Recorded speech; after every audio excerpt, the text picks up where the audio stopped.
memandang wajah-Mu dan berseru. Salam saudaraku yang dikasihi Tuhan.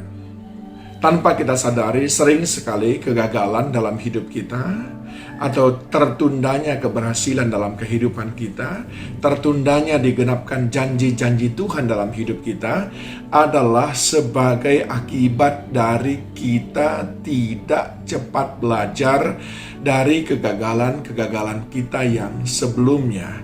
Kita tidak sensitif mengapa kita gagal. Kita tidak memetik pelajaran yang berharga dari sana.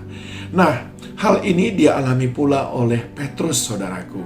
Saudara tahu di dalam Lukas pasal yang ke-5, mulai dari ayat yang pertama sampai dengan ayat yang ke-11, maka murid-murid berjumpa dengan Yesus. Pada waktu itu mereka sedang menangkap ikan, dan ayat yang ke-5 berkata bahwa Simon menjawab Yesus, "Guru, sepanjang malam kami bekerja keras dan kami tidak menangkap apa-apa." Lalu pada waktu itu Yesus memberikan instruksi kepada Simon, dan Simon melakukannya. Lalu mereka mendapatkan ikan yang banyak dan jala mereka pun hampir koyak. Berhasil. Tetapi kemudian orang yang sama di dalam Yohanes pasal yang ke-21 kembali melakukan sebuah hal yang tidak semestinya dia lakukan. Karena sejak di dalam Lukas pasal 5 itu, Yesus sudah memberikan kepada mereka sebuah profesi yang baru, yaitu dari penjala ikan menjadi penjala manusia. Sayangnya, Yohanes 21 ayat yang ke-1 dan seterusnya menjelaskan bahwa Petrus kembali melanggar. Maka apa yang terjadi ketika dia kembali menjadi penangkap ikan? Ayat 3 mengatakan, mereka tidak menangkap apa-apa. Adakah saudara belajar dari kegagalan-kegagalan itu? Apa yang saudara petik? Jala kosong pada waktu kita belum mengenal Tuhan. Jala juga kosong ketika kita meninggalkan Tuhan. Saya ulangin lagi. Jala kita kosong. Lukas 5. Ketika kita belum mengenal Tuhan.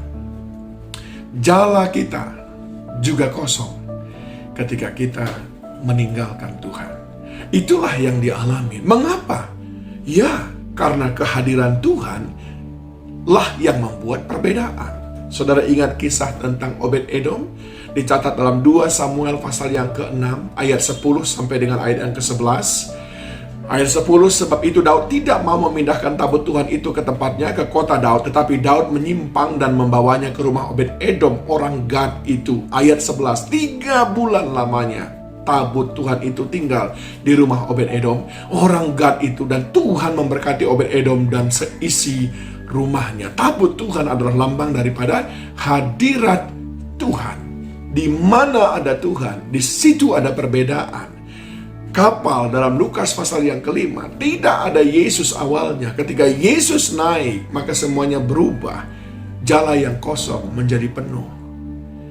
Di dalam Yohanes 21, semalam-malaman mereka bekerja, belum ada kehadiran Yesus.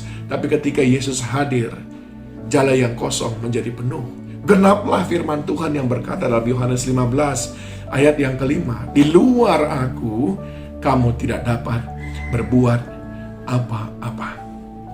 Pengalaman dimiliki oleh Petrus dan teman-teman. Kerja keras bukan tanggung-tanggung, sebab dia berkata semalam-malaman. Koneksi, cara bekerja, mereka sudah sangat fasih bagaimana cara menangkap ikan. Gak perlu lagi diajarin. Mereka sudah melakukannya semuanya dengan benar. Tapi itu tidak cukup memberikan jaminan untuk kita berhasil sampai Yesus hadir dalam kehidupan kita. Kehadiran Yesus membawa perubahan besar dalam hidup kita. Tujuan hidup kita mestinya berubah. Mulai dari mengasihi Tuhan dan mengasihi sesama. Itulah yang disebut oleh Tuhan menjadi penjala manusia, jangan menjadi penjala ikan. Itulah yang disuruh Tuhan kepada Petrus, gembalakan domba-dombaku. tujuan hidup kita menjadi berubah. Tetapi Petrus kembali lagi ingin kepada kehidupan yang lama dan gagal. Ketika kita mengalami perjumpaan dengan Tuhan, Yesus hadir dalam hidup kita. Bukan cuma tujuan hidup kita, cara hidup kita pun berubah. Dari mengandalkan pengalaman, mengandalkan kekuatan, mengandalkan modal, menjadi mengandalkan Tuhan. Bukan lagi pengalaman. Tujuan hidup berubah. Ketika Yesus ada, Dia yang mengubahkannya. Dari penjala ikan menjadi penjala manusia. Cara hidup berubah. Dari mengandalkan pengalaman menjadi mengandalkan Tuhan. Dan juga keberhasilan hidup kita menjadi terjamin. Dari kegagalan menjadi keberhasilan. Dari tidak punya apa-apa menjadi diberkati, bahkan bukan cuma di dunia ini tapi juga di surga. Saat Yesus ada dalam perahu saudara, jala yang tadinya kosong, maka jala yang sama dipenuhi oleh ikan.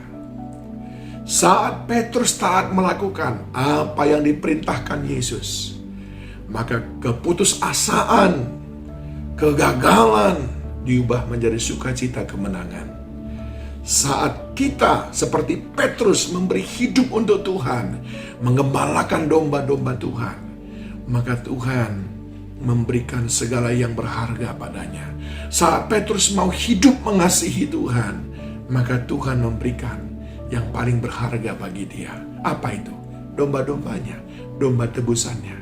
Saat engkau mau melakukan apa yang Tuhan suruh, maka Dia memberikan kepadamu segala yang berharga, segala yang mulia, segala yang bernilai tinggi. Adakah Yesus dalam perahumu? Adakah Yesus dalam hidupmu? Yesus adalah faktor pembeda dalam kehidupan kita.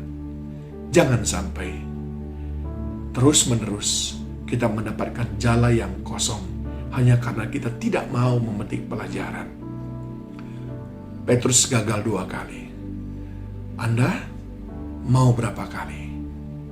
Buat keputusan hari ini. Hadirkan Kristus dalam hidupmu. Tuhan Yesus memberkati. Kaulah harapan